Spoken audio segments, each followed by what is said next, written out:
Assalamualaikum warahmatullahi wabarakatuh. Perkenalkan, nama saya Syarifah Nurhaliza, NIM 4012011119 dari kelas hukum 4B. Di sini saya ingin menjelaskan dua materi. Yang pertama, materi sinergitas pembentukan produk hukum daerah, dan materi yang kedua yaitu transparansi pembentukan produk hukum daerah. Yang pertama, saya ingin menjelaskan tentang sinergitas pembentukan produk hukum daerah. Pengertian sinergitas itu tersebut yaitu sinergitas berasal dari kata sinergi, yaitu sinergi berarti kegiatan, hubungan, kerjasama atau operasi gabungan. Jadi di sini sinergitas adalah kerjasama unsur atau bagian atau fungsi atau instansi atau lembaga yang menghasilkan suatu tujuan lebih baik dan lebih besar daripada dikerjakan. Sinergitas ini dibagi menjadi 4 unsur. Yang pertama, unsur kegiatan, yang kedua, unsur kerjasama, yang ketiga, unsur tujuan, dan yang keempat, yaitu unsur kelembagaan. Sinergitas pembentukan produk hukum daerah merupakan kerjasama antara satu atau lebih lembaga, memprakarsa perda atau perkada, dengan tujuan untuk meningkatkan kualitas produk hukum daerah. Sinergitas pembentukan produk hukum daerah dilakukan untuk setiap tahapan proses pembentukan perda atau perkada. Dalam hal ini, tahapan pembentukan perda dibagi menjadi 5. Yang pertama, perencanaan, yang kedua, penyusunan, yang ketiga, pembahasan, yang keempat, penetapan, dan yang kelima adalah pengundangan. Dalam hal ini, pembentukan perda ini berfungsi untuk menyempurnakan materi muatan raperda. Sedangkan dalam tahap krusial, dalam sinergitas produk hukum daerah terbagi menjadi 4, yaitu yang pertama perencanaan, yang kedua penyusunan, yang ketiga pembahasan, dan yang keempat fasilitasi. Dalam sinergitas tahap perencanaan terbagi menjadi 4. Yang pertama yaitu dilakukan dalam program pembentukan perda. Yang kedua diusulkan oleh DPRD dan KDH untuk 1 tahun berdasarkan skala prioritas. Yang ketiga ditetapkan dalam keputusan DPRD. Dan yang keempat ditetapkan setiap tahun sebelum penetapan RAPBD. Dan yang kedua, sinergitas penyusunan rancangan peraturan daerah terbagi menjadi 6. Yang pertama yaitu program pembentukan perda dilakukan melalui suatu akaperda. Yang kedua, akaperda dilakukan secara ilmiah, komprehensif, dan sesuai standar penyusunan produk hukum. Yang ketiga, akaperda berbasis urusan. Yang keempat, akaperda dilakukan oleh Pemda dan DPRD. Yang kelima, hasil akaperda berupa program perda yang dibutuhkan masyarakat pada kurun waktu tertentu. Dan yang keenam, program pembentukan perda kabupaten atau kota disampaikan kepada gubernur atau properda provinsi kepada MDN untuk dilakukan pendalaman sesuai dengan surat MDN nomor 180/9960/OTDA 21 Desember 2018 tentang pembinaan dan pengawasan pembentukan PHD dan perkada. Sedangkan dalam sinergitas penyusunan rancangan perda dalam krusia terbagi menjadi 4. Yang pertama yaitu penyusunan rancangan perda dilakukan oleh pemrakarsa, melibatkan pakar dan praktisi yang berkompeten. Yang kedua, penyusunan rancangan dilakukan berdasarkan program perda. Dan yang ketiga, materi muatan perda berbasiskan urusan, muatan lokal atau peraturan yang lebih tinggi. Dan yang keempat, materi muatan harus sesuai kewenangan daerah. Yang kedua, dalam tahap krusial, sinergitas pembahasan rancangan perda terbagi menjadi 3. Yang pertama, pembahasan bersama Pemda dan DPRD terhadap rancangan perda. Yang kedua, pembahasan dilakukan untuk mendapatkan persetujuan bersama. Dan yang ketiga, pembahasan bersama dilakukan melalui tingkat pembicaraan. Dan yang ketiga, dalam tahap Krusia, sinergitas dalam fasilitas rancangan perda terbagi menjadi 3. Yang pertama, fasilitasi merupakan proses pengkajian atau pentelahan rancangan perda dari aspek materi muatan, kewenangan, legal drafting, dan regulasi terkait. Yang kedua, fasilitasi dilakukan dengan melibatkan instansi internal dan atau K atau L.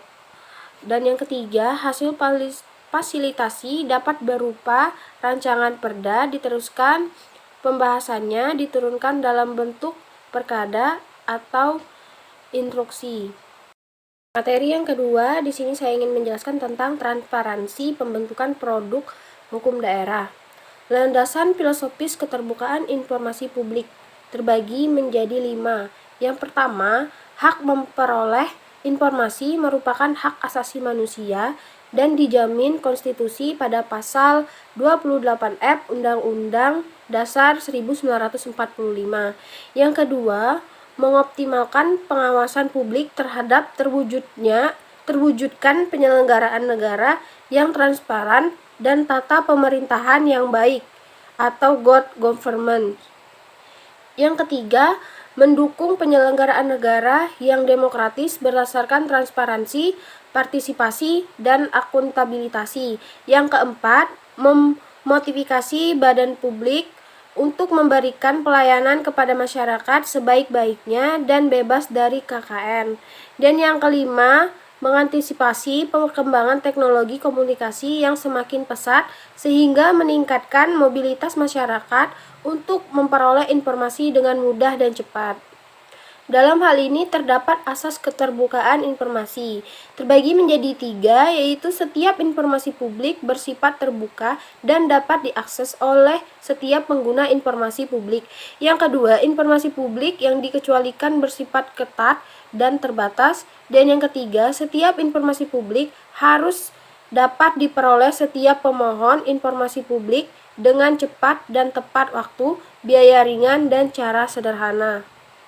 Informasi publik yang dikecualikan bersifat rahasia sesuai dengan undang-undang, kepatutan, dan kepentingan umum didasarkan pada pengujian tentang konsekuensi yang timbul apabila suatu informasi diberikan kepada masyarakat serta setelah dipertimbangkan dengan seksama bahwa menutup informasi publik dapat melindungi kepentingan yang lebih besar daripada membukakan atau sebaliknya. Dalam hal ini, terdapat 3 kewajiban badan publik. Yang pertama, badan publik wajib menyediakan, memberikan, dan atau menerbitkan informasi publik yang berada di bawah kewenangannya kepada pemohon informasi publik yang meliputi informasi yang wajib disediakan secara berkala, informasi yang wajib disediakan setiap saat, dan informasi serta-merta. Yang kedua, badan publik hukum menyediakan informasi publik yang akurat, benar, dan tidak menyesatkan. Dan yang ketiga, badan publik harus membangun dan mengembangkan sistem informasi dan dokumentasi untuk mengelola informasi publik secara baik dan efisien sehingga dapat diakses dengan mudah. Dalam Undang-Undang Nomor 23 Tahun 2014 tentang Pemerintahan Daerah, terdapat dalam pasal 354 yang berbunyi pengaturan hak warga untuk berpartisipasi dalam penyelenggaraan pemerintah daerah, adanya jaminan terselenggaranya pelayanan publik dan inovasi dalam menyelenggarakan pemerintah daerah. Tujuan dari Undang-Undang Nomor 14 Tahun 2008 yaitu tentang keterbukaan informasi publik.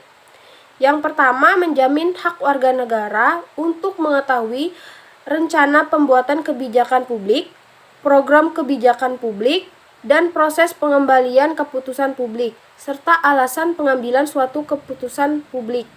Dan yang kedua, mendorong partisipasi masyarakat dalam proses pengambilan kebijakan. Penyusunan produk hukum daerah terdapat 4 dasar. Yang pertama yaitu Undang-Undang Nomor 23 Tahun 2014 tentang Pemerintahan Daerah. Yang kedua, Undang-Undang Nomor 12 Tahun 2011 tentang Pembentukan Peraturan Perundang-undangan. Yang ketiga, Perpres Nomor 87 Tahun 2014 tentang pelaksanaan Undang-Undang Nomor 12 Tahun 2011 tentang pembentukan peraturan perundang-undangan, dan Nomor 4 Peraturan Menteri Dalam Negeri Nomor 80 Tahun 2015 tentang pembentukan produk hukum daerah. Produk hukum terdapat pada pasal 1 angka 19 Peraturan Menteri Dalam Negeri Nomor 80 Tahun 2015 yang berbunyi, produk hukum daerah adalah produk hukum berbentuk peraturan meliputi perda atau nama lainnya, perkada, peraturan bersama kepala daerah atau PB-KDH, peraturan DPRD, dan berbentuk keputusan meliputi keputusan kepala daerah, keputusan DPRD, keputusan pimpinan DPRD, dan keputusan Badan Kehormatan DPRD. Terdapat tahap pembentukan produk hukum. Prolegda. Prolegda adalah instrumen perencanaan program pembentukan peraturan daerah provinsi atau peraturan daerah kabupaten atau kota yang disusun secara terencana, terpadu, dan sistematis. Penyusunan berdasarkan: pertama, pemerintah peraturan perundang-undangan lebih tinggi. Yang kedua, rencana pembangunan daerah. Yang ketiga, penyelenggaraan otonomi daerah dan tugas pembantuan. Dan yang keempat, aspirasi masyarakat daerah. Dalam aspek hukum kewenangan pembentukan perda, dalam Undang-Undang Nomor 23 Tahun 2014 tentang pemerintah daerah, pasal 236 ayat 1 yang berbunyi, perda dibentuk dalam rangka penyelenggaraan otonomi daerah dan tugas pembantuan.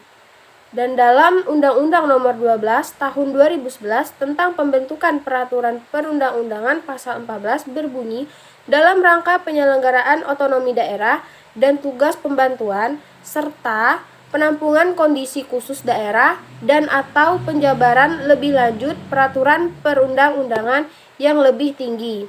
Dalam peraturan daerah dan produk hukum daerah lainnya tidak boleh bertentangan dengan ketentuan peraturan perundang-undangan yang lebih tinggi. Produk hukum daerah lainnya yang kepentingan hukum. Demikianlah yang dapat saya sampaikan dari materi yang pertama, yaitu sinergitas pembentukan produk hukum daerah, dan yang materi kedua yaitu transparansi pembentukan produk hukum daerah. Terima kasih. Wassalamualaikum warahmatullahi wabarakatuh.